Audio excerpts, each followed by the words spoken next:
फूल फुलत आहे, कळी उमलत आहे. अशा या मंगल प्रसंगी आज गुरुपौर्णिमेच्या कार्यक्रमाला सुरुवात होत आहे. मित्रांनो, आज हिंदू दिनदर्शिकेतला महत्त्वाचा दिवस आहे. आज आषाढ महिन्यातील महत्त्वाची पौर्णिमा म्हणजे गुरुपौर्णिमा. याला व्यास पौर्णिमा असेही म्हणतात. श्री वेदव्यास ऋषी यांच्या प्रतिमेचे पूजन करण्यासाठी मी आपल्या शाळेच्या आदरणीय उपमुख्याध्यापक श्री उगले सर व पर्यवेक्षक श्री रायते सर यांना विनंती करतो.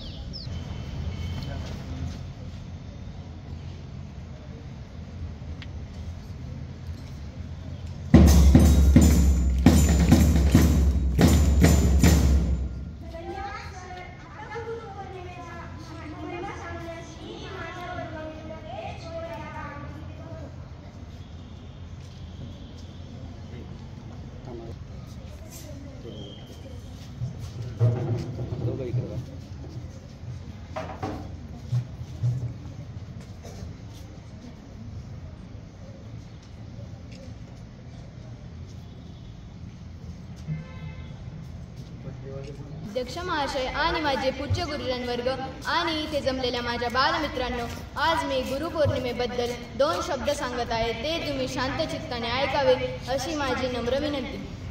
गुरुपौर्णिमा ही एक पवित्र भारतातील प्राचीन परंपरा आहे, जी सर्व आध्यात्मिक आणि शैक्षणिक गुरूंना समर्पित आहे.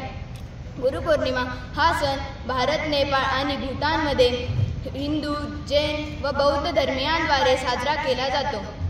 आषाढ महिन्यातील पौर्णिमेच्या दिवशी हा सण साजरा केला जातो.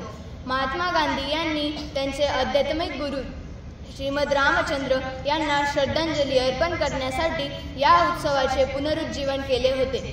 याला व्यास पौर्णिमा असेही म्हणतात, कारण हा दिवस म्हणजे महाभारताचे लेखक व वेद संकलित करणारे ऋषी वेदव्यास यांचा जन्मदिवस. म्हणून या उत्सवास व्यास पौर्णिमा असेही म्हणतात. आपण रोजच गुरूंचा श्लोक म्हणतो. गुरुर्ब्रह्मा गुरुर्विष्णू गुरुर्देव महेश्वरा गुरु साक्षात परब्रह्म तस्मै श्री गुरुवे नमः तस्मै श्री गुरुवे नमः.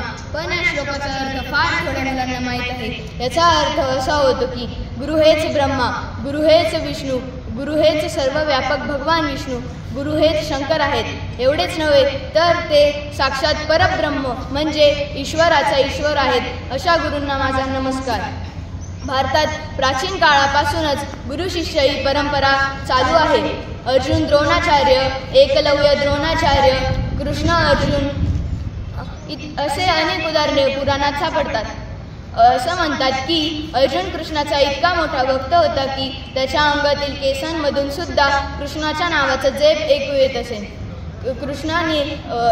कृष्णाच्या मार्गदर्शनानुसार अर्जुनाने आचरण केल्यामुळे महाभारतात पांडवांचा विजय झाला. अनेक लोक पाहायला मिळतात जे यांच्या गुरूंमुळे ते प्रसिद्धीच्या उंच शिखरावर जाऊन पोचलेले असतात. रमाकांत आचरेकर सर व सचिन तेंडुलकर ही जोडी देखील उत्तम उदाहरण आहे. क्रिकेटप्रेमी सचिनला क्रिकेटचा देव मानतात, मात्र सचिनच्या व्यक्तिमत्वाला खरे पैलू त्याच्या गुरूंमुळे मिळाले. रमाकांत आचरेकर सरांनी दिलेल्या प्रशिक्षणामुळे सचिन तेंडुलकर हे नाव लोकप्रिय झाले. यात आपलाही समावेश होणे आवश्यक आहे. आपण लहान होतो तेव्हा आपण जणू चिखलाचे गोळे होतो. या चिखलाच्या गोळ्यांतून एक चांगला माणूस घडवण्याचे काम आपले गुरुजन करत आहे. यावरून हेच सिद्ध होते की गुरूंशिवाय तरणोपाय कोणीही नाही. ज्या गुरुला शिष्याच्या भल्याचा विचार करतो तोच खरा गुरु. जो गुरु शिष्याविषयी आंतरिक तळमळ बाळगतो तोच खरा गुरु. जो गुरु शिष्य चुकत असल्यास त्याला चांगला मार्ग दाखवण्याचा प्रयत्न करतो तोच खरा गुरु. म्हणून आपण देखील आपल्या जीवनात एक खरा गुरु निवडावा व आपले जीवन सार्थक करावे. एवढे बोलून मी माझे 2 शब्द संपवतो. जय हिंद, जय महाराष्ट्र. धन्यवाद तेज. आता आपण प्रदर्शनासाठी येत आहे पूर्वमंगल. प्रथमतः सर्वांना गुरुपौर्णिमेच्या हार्दिक शुभेच्छा. गुरुर्ब्रह्मा गुरुर्विष्णू गुरुर्देव महेश्वरा गुरुर साक्षात परब्रह्म तस्मै श्री गुरुवे नमः. मी पूर्व पगार इयत्ता 7वी या वर्गातील विद्यार्थिनी. प्रथमतः सर्व गुरुजनांना वंदन करते. मी आजच्या कार्यक्रमाचे शेवटचे पर्व म्हणजेच आभार व्यक्त करते. आपल्या विद्यालयाच्या मुख्याध्यापिका माननीय सौ वारुंसे मॅडम, आजच्या कार्यक्रमाचे अध्यक्ष माननीय मुख्याध्यापक श्री उगडे सर, पर्यवेक्षक श्री रायते सर, कार्यक्रमास उपस्थित राहिल्याबद्दल मी त्यांचे आभार मानते. तसेच हा कार्यक्रम ज्यांच्याशिवाय होऊ शकत नाही असे सर्वांचे लाडके विद्यार्थी कार्यक्रमास उपस्थित राहिल्याबद्दल मी त्यांचे आभार मानते. सर्व शिक्षक, शिक्षिका, शाळेचे इतर कर्मचारी या सर्वांचेही मनपूर्वक आभार. तसेच आमच्या 7वी ईच्या वर्गाला हा कार्यक्रम सादर करण्याची संधी दिल्याबद्दल सांस्कृतिक समितीचेही आभार मानते.